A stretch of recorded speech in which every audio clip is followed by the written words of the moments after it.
Ito nga pala yung sinasabi ng mga kritiko hanggang ngayon ng Dolomite Beach na wala daw pakinabang. Tingnan nyo po. Ayan, ito ba yung walang pakinabang sa tao na proyekto? Ayan, tingnan nyo po.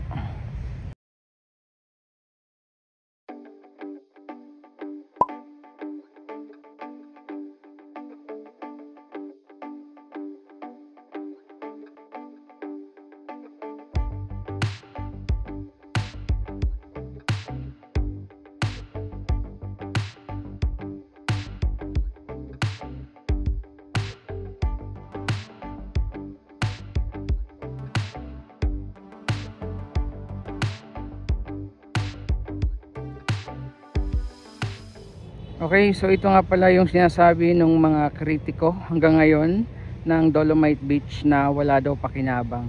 Tingnan nyo po. Ayan, ito ba yung walang pakinabang sa tao na proyekto?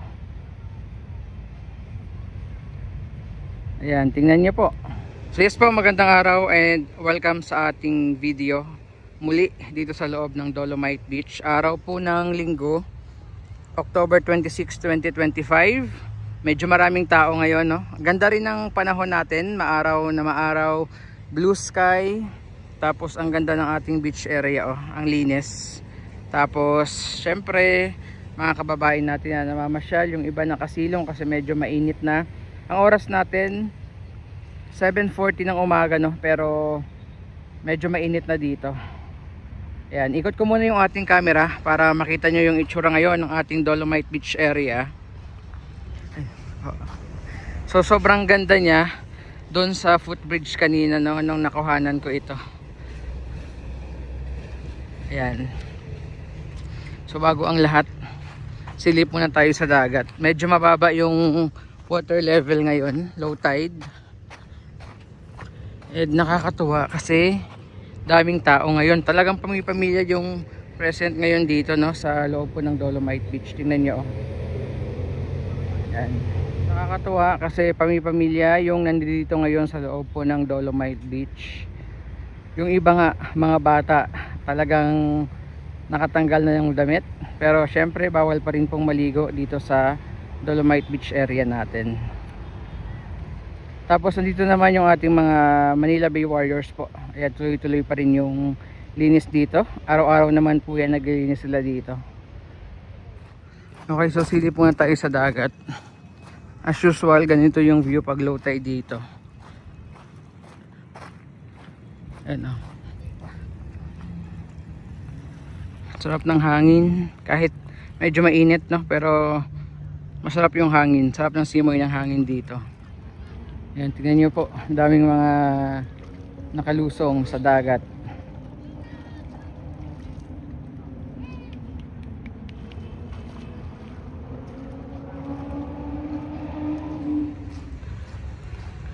Ayan, lakad muna tayo. Tingnan nyo, daming nagbibilag ngayon sa araw. Medyo maaga pa naman kasi na mag-alas 8 pa lang ng umaga, pero mainit na.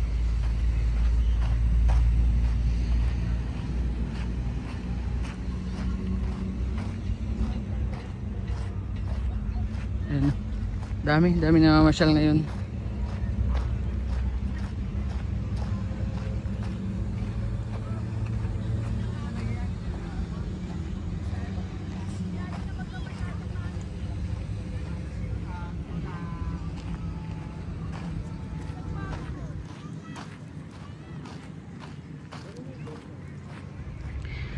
So ang dami pa rin talagang namamasyal dito sa Dolomite Beach, no? Mag-relax, mag-unwind, magpa-araw.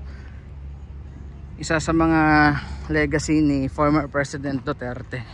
And hanggang ngayon naman po nami-maintain yung kalinisan ng lugar na ito. So thank you sa ating mga Manila Bay Warriors po, no? Tuloy-tuloy yung paglilinis dito sa Dolomite Beach. Ayan. Dito tayo sa bandang ito kasi walang mga bato-bato, unlike doon sa pinanggalingan natin kanina. So silip tayo sa dagat.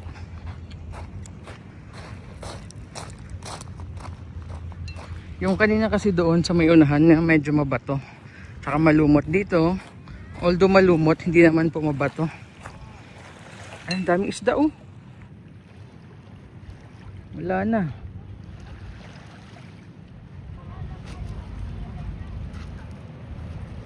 So nung nakaraan po, kasagsagan ng Dragon Boat Competition, no, nakuhanan natin yung may bumubulwak dito. So basically, ito po yun. Ito yung tubo. Ayan o. Tama ba? O tama ito. Ito nga yun. Yan yung tubo kung saan may bumubulwak po. Ayan, banda dyan lang sa may unahan. So baka magtaka kayo. Minsan may bigla na lang lumitaw na tubig dito sa harapan nyo pag nakaupo kayo dito. So yun yun, nagpapump sila ng tubig, no, papalabas dito sa dagat po ng Manila Bay. Okay, so lakad tayo ulit. Lakad tayo dun sa may bandang dulo, no, phase 2 ng Dolomite Beach. Nakakatuwa today, ang daming mga bata, ano, dala ng kanilang mga parents dito. At least walang gastos po pag namasyal yung pamilya nyo po dito.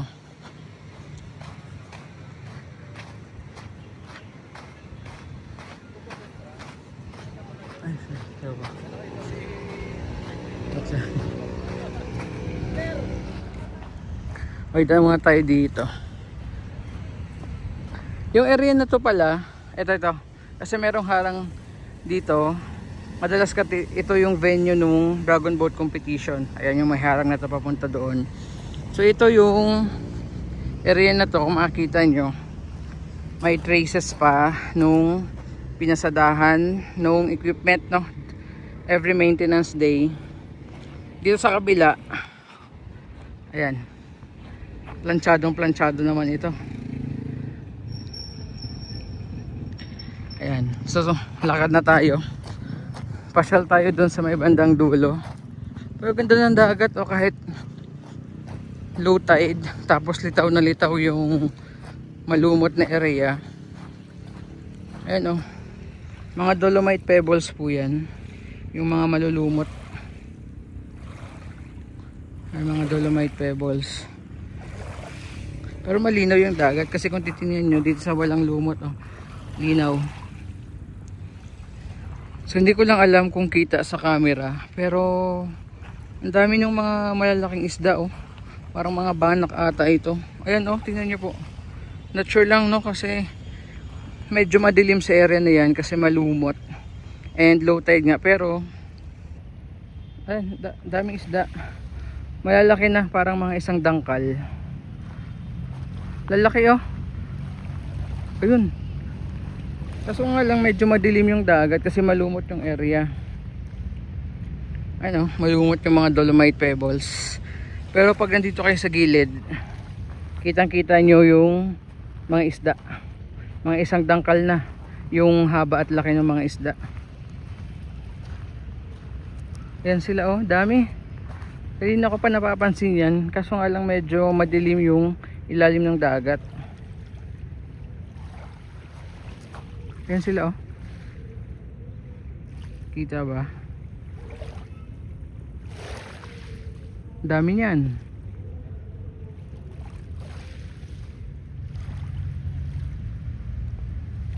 Ayan na naman sila oh.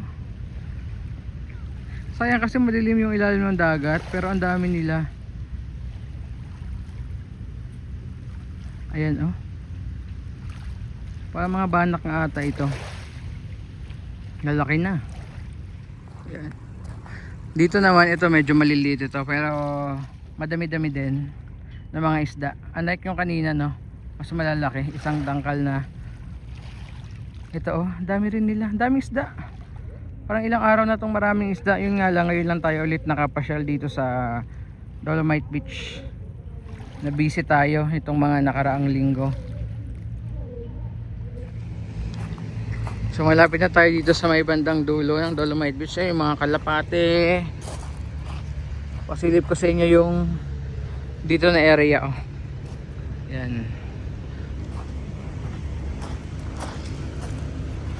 So ito na ang itsura ngayon ng ating Dolomite Beach po as of October 27, 2025.